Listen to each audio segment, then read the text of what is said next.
Quiero arrancar entonces con el tema.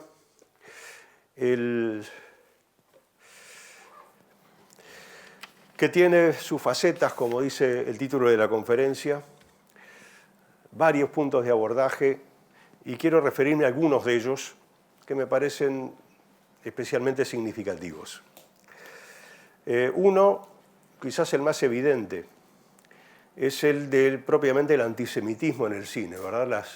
Las películas que han mostrado o promovido una actitud antijudía, que fueron en general pocas y muy limitadas al periodo del cine nazi.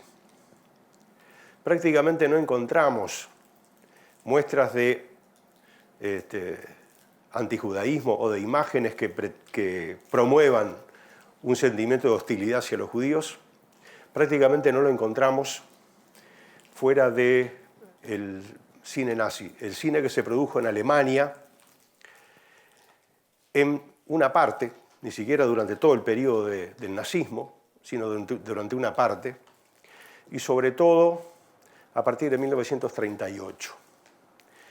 Es decir, en el año 38 es cuando la persecución antijudía en Alemania hace un salto, un avance importante sobre lo que venía ocurriendo antes, que ya era bastante, pero en el año 38 se intensifica mucho, empiezan a hacerse películas contra los judíos, películas de dos tipos fundamentalmente, me refiero a los largometrajes. Películas documentales, para mostrar lo malos y desagradables que eran los judíos, y algunas películas de ficción, argumentales, donde muestran personajes judíos muy desagradables, muy antipáticos, muy villanos.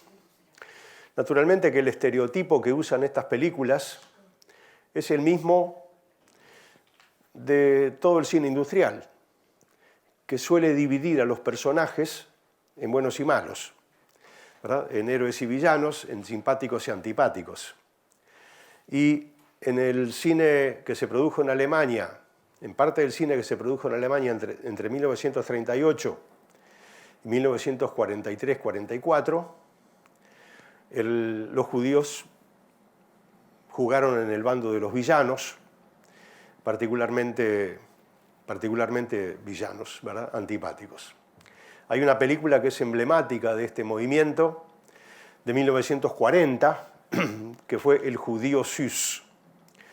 El judío Süß se basa en un personaje histórico que ya había manejado antes una novela de Leon Feuchtwanger, un escritor alemán judío, que a raíz del nazismo emigró a los Estados Unidos. Lo curioso es que el judío Süß ya había tenido una adaptación cinematográfica en el cine inglés en 1932. No era un personaje ni una película antijudía. Era una película de reconstrucción histórica sobre conflictos en un ducado de Alemania que tenían a este judío Süß como protagonista. Pero la película de 1940 utiliza el mismo título que la novela y que la película inglesa original, pero no se basa en la película ni en la novela.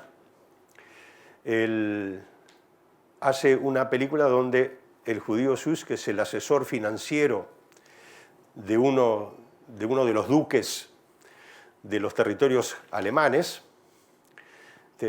maneja el dinero, se enriquece ilícitamente, persigue a las muchachas, es decir, condensa una cantidad de virtudes de las cuales el duque no se da cuenta, pero finalmente el pueblo es el que se da cuenta y reacciona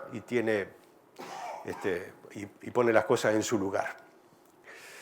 Era claramente una película de propaganda antijudía y uno se pregunta, yo me lo pregunto por lo menos, cuál era el sentido de hacer en Alemania una película de propaganda antijudía en 1940, uno debe ubicarse, ¿verdad? En 1940,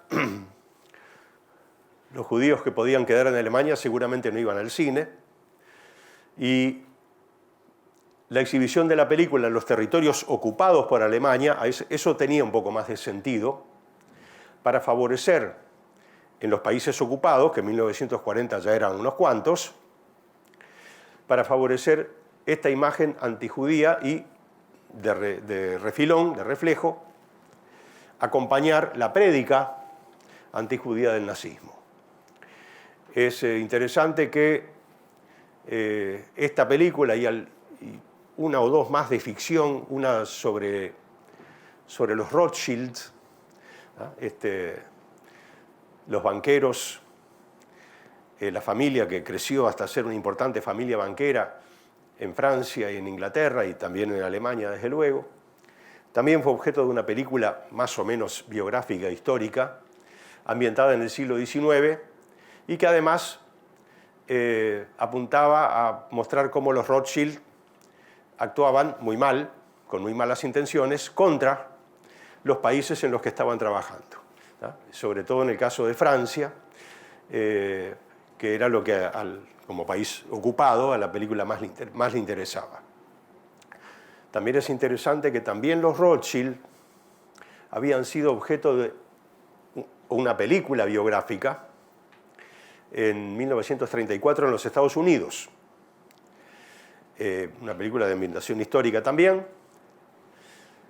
donde había un personaje, en la película norteamericana, había un personaje antijudío, que lo interpretaba Boris Karloff. Era un actor que en los años 30 hacía roles de monstruo. Empezó haciendo el monstruo de Frankenstein y después hizo otros monstruos. Bueno, entonces Boris Karloff lo pusieron para ser el villano antijudío de La Casa de los Rothschild, esta película de 1934. Cuando hacen en Alemania Los Rothschild, de 1940, algunas imágenes de la película norteamericana fueron incorporadas ilegalmente en la película alemana. Pero lo que también hubo en estos largometrajes alemanes, pero del lado documental, y esto es más pintoresco, los documentales eran sobre lo malos y desagradables que eran los judíos, y para ejemplificarlo, utilizaban imágenes de películas hechas antes, ¿verdad?, en los años anteriores, de actores alemanes o que habían trabajado en Alemania, en el cine alemán, haciendo personajes muy desagradables. Estos actores eran judíos. Entonces, por ejemplo, aparecía Peter Lorre haciendo su rol de El vampiro negro, la película alemana de 1931. El vampiro negro era un asesino de niños. Entonces, un poco la base propagandística del asunto era: Peter Lorre es judío, Peter Lorre es asesino de niños. Y así con otros actores en escenas tomadas de otras películas donde hacían personajes villanos. ¿tá? Y entonces se informaba, cosa que el público no tenía por qué saber: este actor es judío y hace estos papeles. Bueno, ahí se termina prácticamente, con esto y algunos ejemplos más, se termina prácticamente el tema de las películas antijudías, ¿tá? Circunscripto, como digo, al cine alemán de la época. No tenemos así corrientes de producción y prácticamente no tenemos tampoco ejemplos aislados de personajes judíos desagradables. Alguno hubo, y hoy me voy a referir también a uno de ellos. Bueno, este es el aspecto de antisemitismo más notorio, el que mostró este cine alemán de fines de la década del 30 y principios del 40, y naturalmente su objetivo era, primero que nada, exhibir las películas en los territorios ocupados por Alemania y también en territorios, en los demás territorios a los que pudiera llegar. Esto es quizás un aspecto más importante del posible mercado que tenían estas películas, porque en una cantidad de países, y también en América Latina, que no entraron en guerra con Alemania, apenas Alemania entró en guerra, ¿tá? Se mantuvieron con sus relaciones diplomáticas hasta 1940, 41, 42. Y en estos países llegaban películas alemanas, ¿tá? Llegaban incluso noticiarios alemanes. También a Montevideo, ¿tá? Había una sala que se llamaba el Teatro Artigas, un edificio que fue demolido hace ya algunos años, que tenía un contrato de exhibición con una firma exportadora cinematográfica de Alemania, y acá se estrenaron unas cuantas películas. No se estrenó El Judío Sus, no se estrenó Los Rothschild, no llegaron acá, pero llegaron noticiarios, por ejemplo, noticiarios de las campañas militares, de algunas de las campañas militares. Cuando el Uruguay rompió relaciones con Alemania, todo ese material que estaba depositado en la embajada alemana pasó a ser depositado en el Sodre, donde nadie lo podía ver, porque naturalmente, primero que era material de propaganda nazi, el Uruguay había resuelto su posición antinazi y se declaró en guerra con Alemania finalmente. Lo mismo pasaba en otros países cercanos. Hasta 1941 todavía se daban películas alemanas en Brasil, en Argentina también, y en algunos otros países. Pero después ya prácticamente no.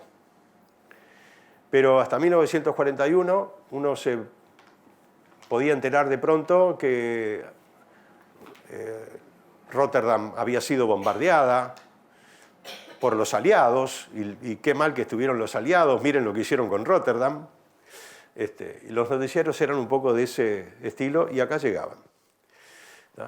Como era propaganda nazi, ese material no se podía exhibir, y después de la guerra, a la embajada de Alemania federal, porque Alemania quedó dividida, tampoco le interesaba que este material se difundiera, y no se difundió.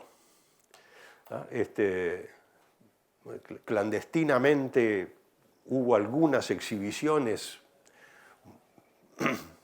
para poquitos invitados muy interesados de parte de ese material. Y más adelante el Sodre, en sus funciones habituales de cine, incluyó algunos de los noticiarios.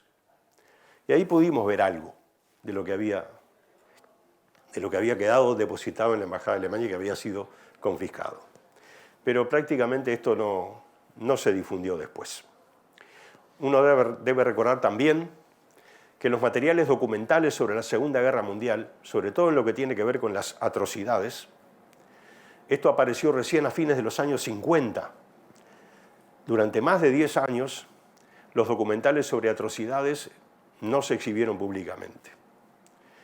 Esto arrancó bastante después, y una vez que arrancó vimos mucho, y después en la televisión llegó más todavía, y hemos acumulado mucho material sobre esto.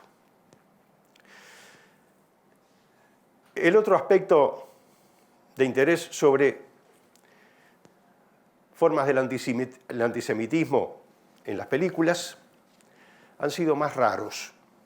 En general, denuncias sobre el antisemitismo, sobre el antijudaísmo, pero han sido muy escasos.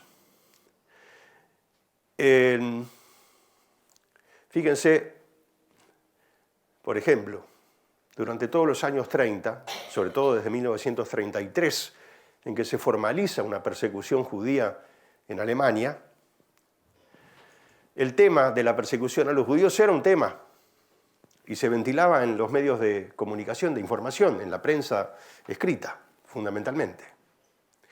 En 1933, un grupo de judíos que trabajaban en Nueva York y que hacían películas de distintos tipos, planeó hacer una película de largometraje, de ficción, sobre el tema de la persecución antijudía en Alemania, 1933. La hicieron. Pero tuvo una exhibición bastante restringida en la zona de Nueva York. Nunca fue tomada esa película por ninguna de las principales distribuidoras de cine. y por lo tanto no tuvo difusión. Y después se hicieron muy pocas, algunas más, poquísimas más. Y es interesante que cuando en los años 30 alguna película quería denunciar, alguna película en Estados Unidos quería denunciar el problema de los judíos en Alemania bajo el nazismo, o el problema del antisemitismo en general, este tema como tema no era mencionado. Hubo una película en 1937, hecha en Hollywood, muy buena película, se llamaba Ellos no olvidarán.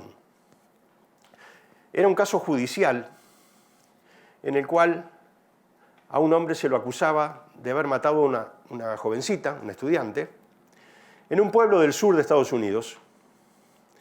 Las pruebas lo incriminaban, pero había un juicio, era hallado culpable,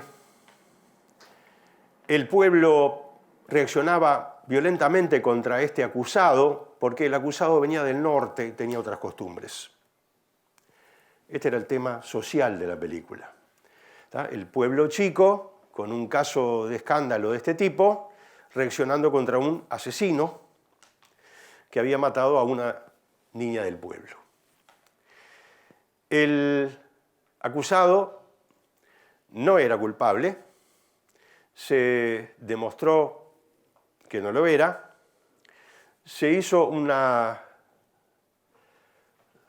nuevo juicio, se planificó un nuevo juicio, mientras el hombre estaba encerrado, para resolver en definitiva. Antes de que ese nuevo juicio tuviera lugar, una turba asaltó la cárcel, sacó al preso y lo colgó.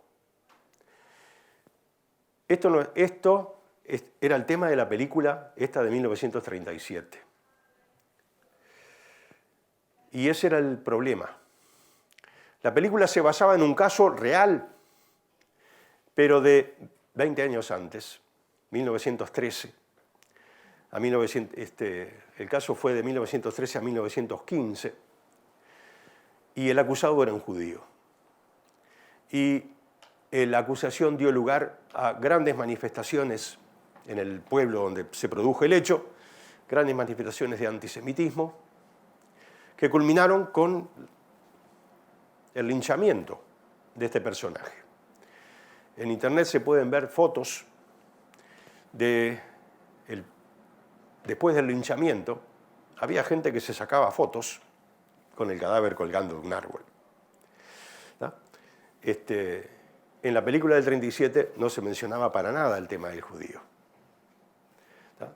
Era una película bien hecha y fuerte por el tema del linchamiento, ¿verdad? Como fenómeno social. Pero la película omitía decir que su original, digamos, había sido un caso de antisemitismo. Y en Hollywood en general, el antisemitismo o el tema de los judíos es un tema que no se trató o se trató muy pocas veces. En 1940 hubo una película hecha por la compañía Metro, 1940, principios del 40, que se llamaba La Hora Fatal. En inglés era The Mortal Storm, la tempestad mortal. Y la película se refería, basada en una novela, se refería a la situación de los judíos en Alemania a partir de 1933, en que a un profesor universitario lo destituyen de la universidad. El tipo tiene familia, los hijos tienen amigos, algunos amigos son nazis, y el profesor y su familia eran no arios, pero esta es la aclaración que daba la película.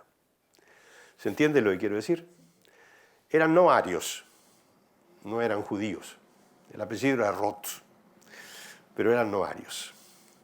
Y en general, en el cine industrial norteamericano, sobre todo a partir de 1930, hubo un acuerdo escrito que se llamó Código de Producción, según el cual las películas tenían que hacerse sin ofender a ningún grupo social, sin ofender a ningún país extranjero, sin ofender a ningún gobierno extranjero. Bien, en 1940 esta película tenía su audacia porque transcurría en Alemania y en Alemania mostraba que estaba pasando esto. Y no era un argumento menor en esta película, donde la protagonista, hija del profesor, y su novio finalmente huyen, cruzan la frontera austríaca en 1934, antes que Austria estuviera anexada, la película del 40. Los tirotean y la muchacha muere. Es decir, no es un final feliz, ¿verdad?, del punto de vista habitual, y uno piensa que mucho público hubiera preferido que se hubieran salvado. Bueno, pero la muchacha muere. Es decir, era una película que pretendía seriedad y no desmentir esa seriedad al final arreglando las cosas para que queden más lindas. Pero la película fue muy excepcional, fue muy rara, y hecha a principios de 1940, uno debe tener en cuenta, primero, que Hitler ya había invadido Francia, Holanda, Dinamarca, Bélgica y Noruega. Había anexado Austria y Checoslovaquia. Entonces, ya la situación era otra. Y además, la Metro-Goldwyn-Mayer ya no podía exhibir películas en Alemania. Las grandes distribuidoras norteamericanas tenían filiales en Alemania como en todos los demás países. En Alemania empezaron a tropezar cada vez más con temas de censura y finalmente el gobierno alemán fue cerrando algunas de estas filiales. La Metro ya hacía un par de años que estaba cerrada. Otra medida económica que perjudicaba a las compañías cinematográficas extranjeras en Alemania es que las ganancias de sus películas, las ganancias que tenían por exhibir sus películas en Alemania, no las podían sacar de Alemania. Es decir, había una especie de obligación para las empresas extranjeras, esto no era un tema solo del cine, una especie de obligación de invertir sus ganancias dentro del país. Y algunas empresas lo hicieron de alguna manera.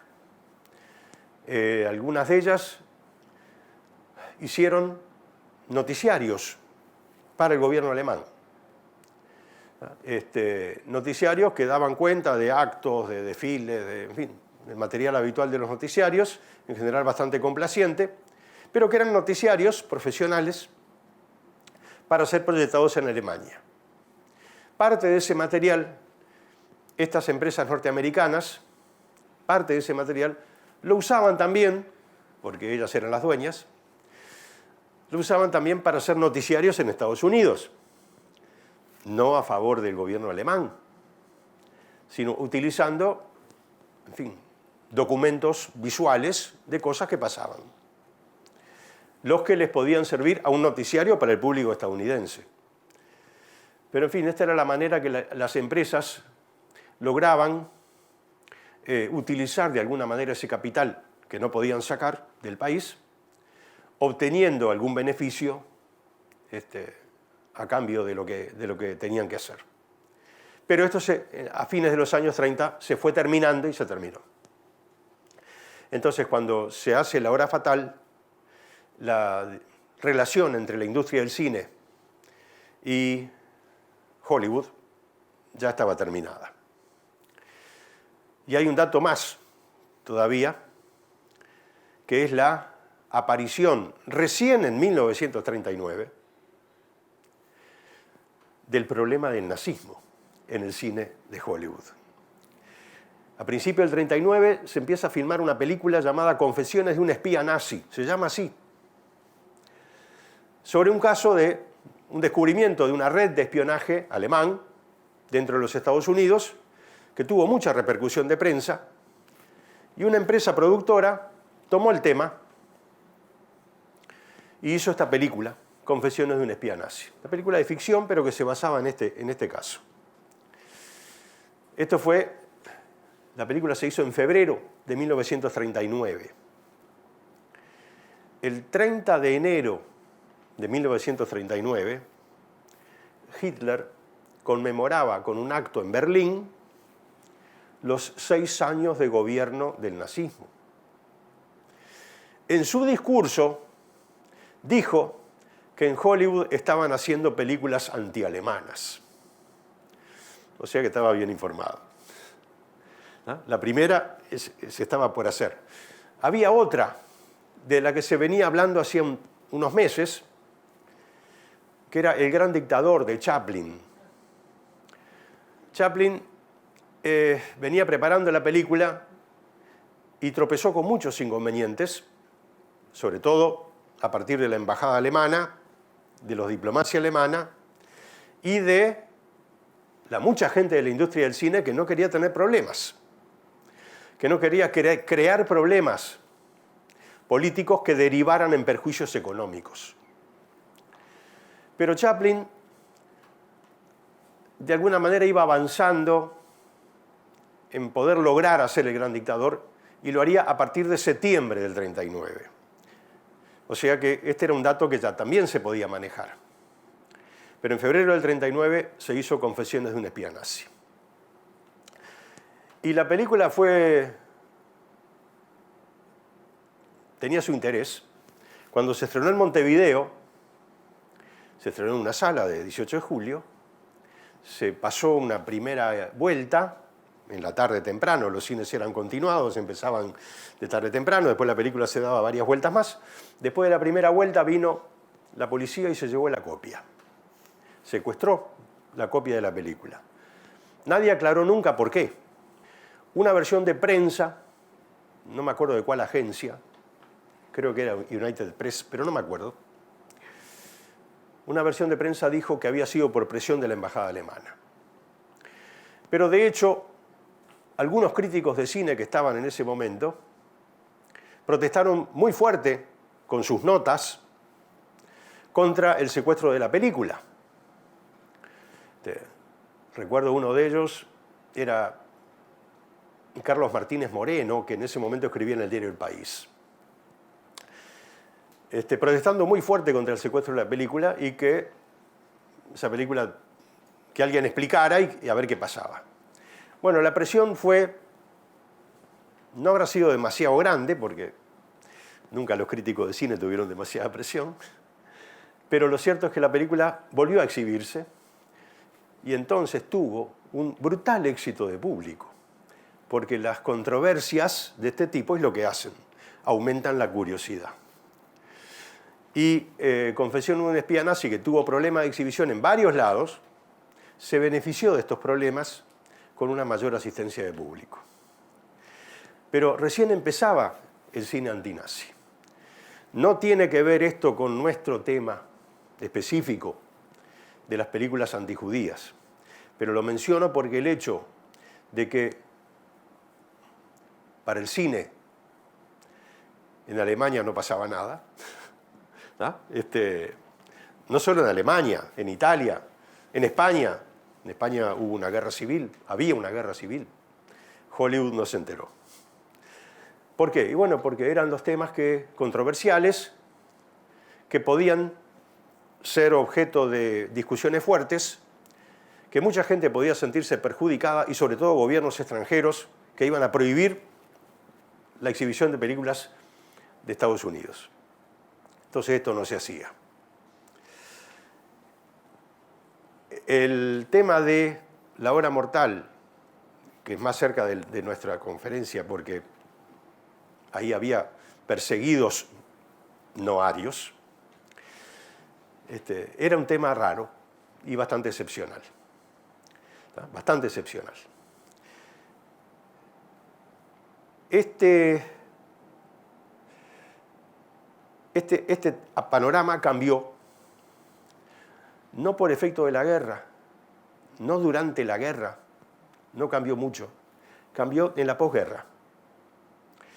una vez que terminó la guerra, y probablemente por el conocimiento cada vez mayor que se tuvo de las atrocidades de los campos de concentración, algunas películas en Estados Unidos plantearon temas controversiales que antes se evitaban. Uno de los temas que casi siempre se evitó, por ejemplo, era el de prejuicio antinegro, que en Estados Unidos era todo un tema, pero el cine tampoco se enteraba. Se enteró después de la posguerra. No hubo muchas películas sobre el prejuicio antinegro, ni sobre el prejuicio antijudío, pero hubo algunas, con bastante honestidad intelectual y algunas con particular fuerza. Y hubo una que se llamó en castellano La luz es para todos, pero cuyo título original era Gentleman's Agreement, Acuerdo de Caballeros. Se basaba también en una novela muy exitosa publicada en 1946,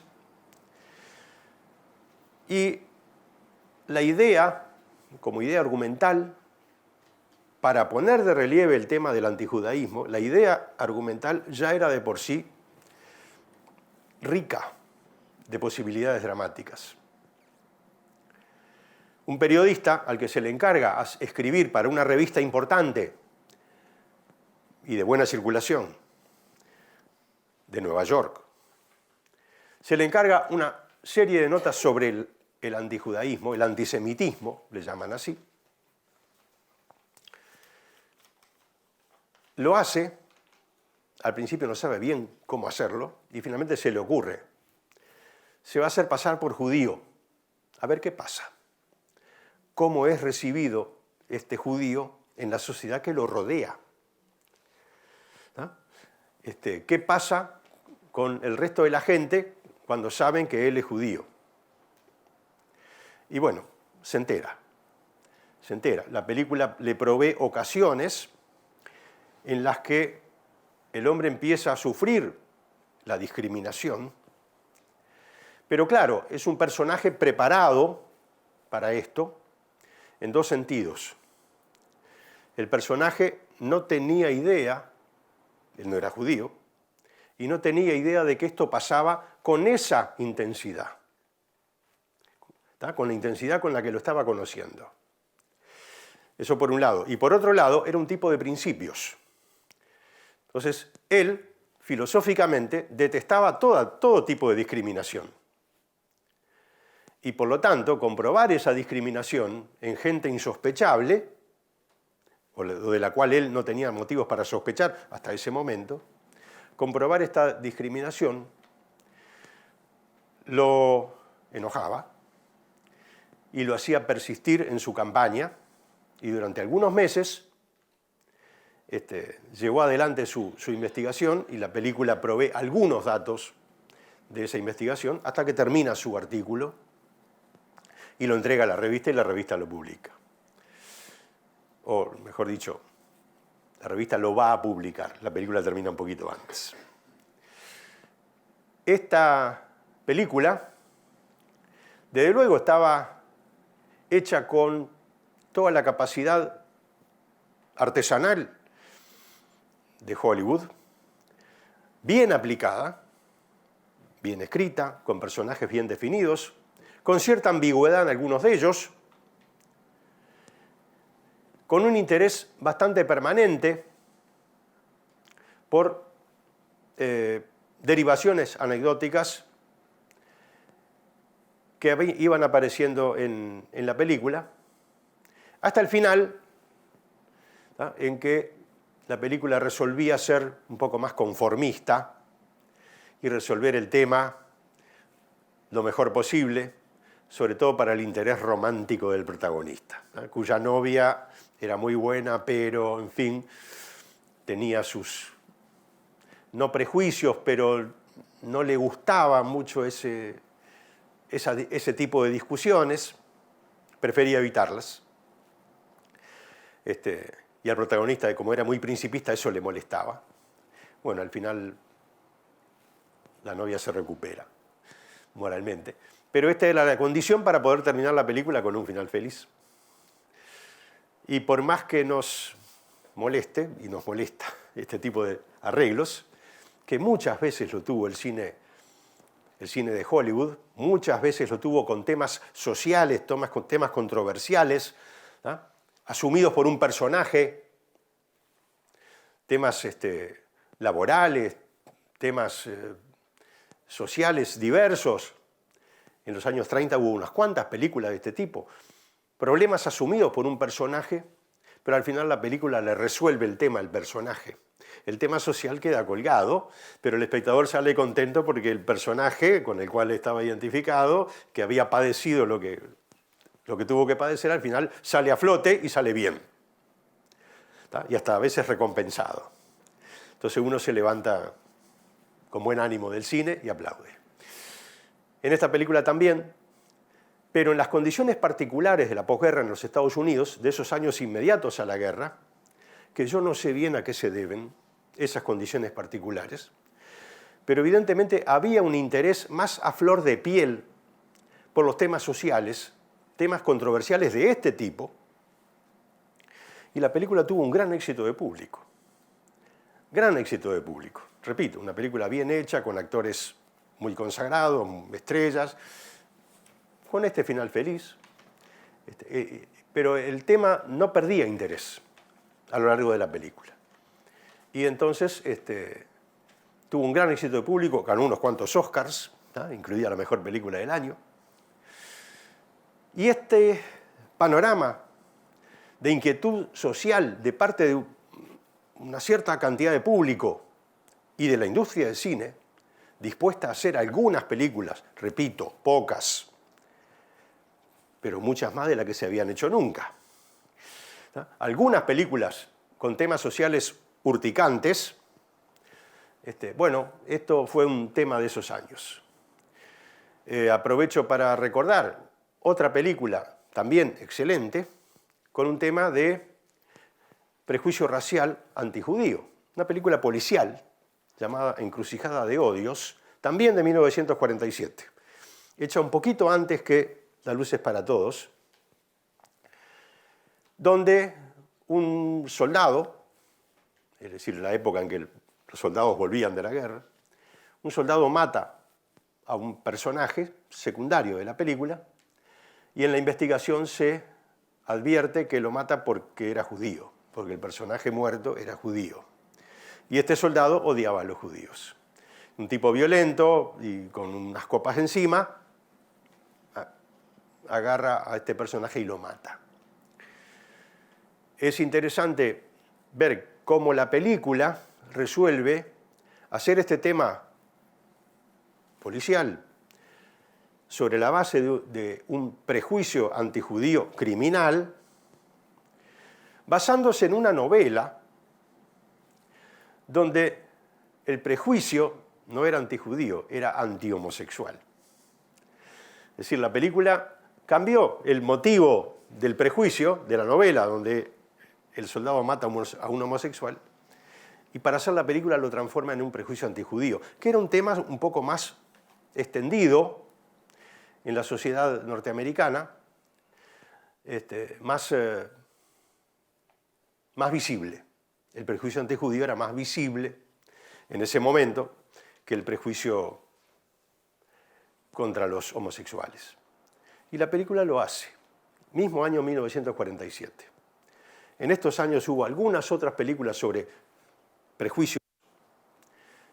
El prejuicio antinegro, por ejemplo, hubo una media docena de películas positivamente interesantes, y después el tema se volvió a abandonar.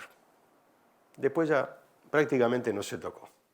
Pero quiero mostrar un pequeño ejemplo, una gran película de 1925, El acorazado Potiomkin, de Eisenstein, donde en una escena hay una especie de funeral en el muelle del líder del motín del acorazado, que se acaba de producir en el acorazado.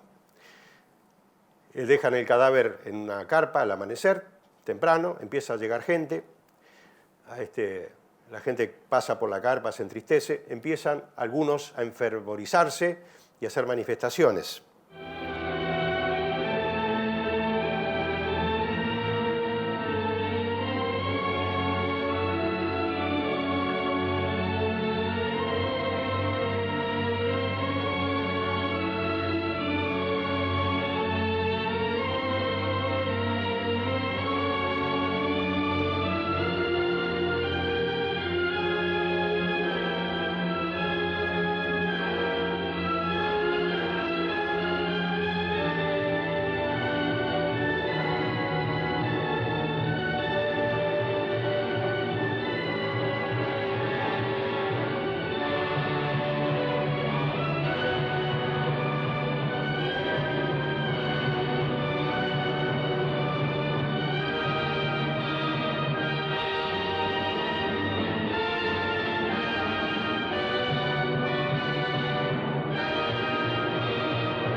Quería mostrar eso. Es uno de los muy pocos ejemplos que tenemos en el cine de una muestra de actitud antijudía.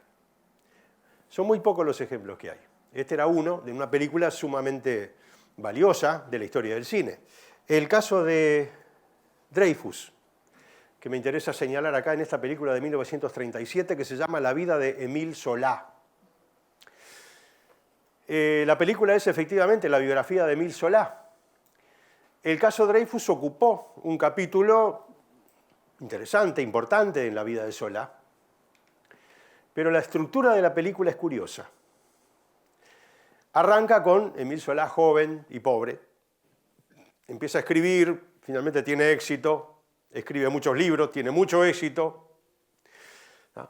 Y a la media hora de la película, durante la primera media hora de la película, es esa carrera al éxito, tan cara a la cultura norteamericana, y no solo norteamericana, pero que en Estados Unidos se suele resolver en la fórmula rags to riches, de los harapos a la riqueza. Bueno, la primera media hora de la vida de Émile Zola es un poco esa fórmula. A la media hora, con Zola contento, feliz, en una buena casa, en un buen ambiente exitoso, el relato se corta, se interrumpe y pasa a lo que vimos acá. De pronto, al oficial que escribe la carta, la lleva a la embajada, viene todo eso. Como que empieza otra película. Nos olvidamos de Zola. Empezamos con este tema de Dreyfus y durante media hora la película va a ser el tema Dreyfus. Zola desaparece.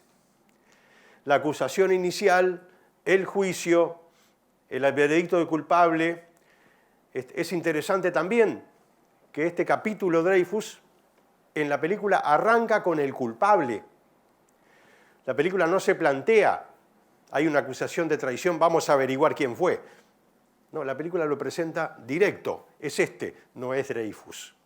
La acusación a Dreyfus ya es presentada como prejuicio antijudío. Y solo eso. ¿Ah? Porque ya sabemos que él no es. Entonces, bueno, el tema de los militares, los juicios, las protestas, Dreyfus que es encarcelado, que es enviado a la Isla del Diablo en la Guayana francesa, las protestas de la familia, de la esposa, que no consiguen gran cosa. El traidor verdadero es acusado, es objeto de un juicio y absuelto. Es decir, el tribunal militar no va a decir que se equivocó. No va a reconocer que se equivocó. ¿Por qué?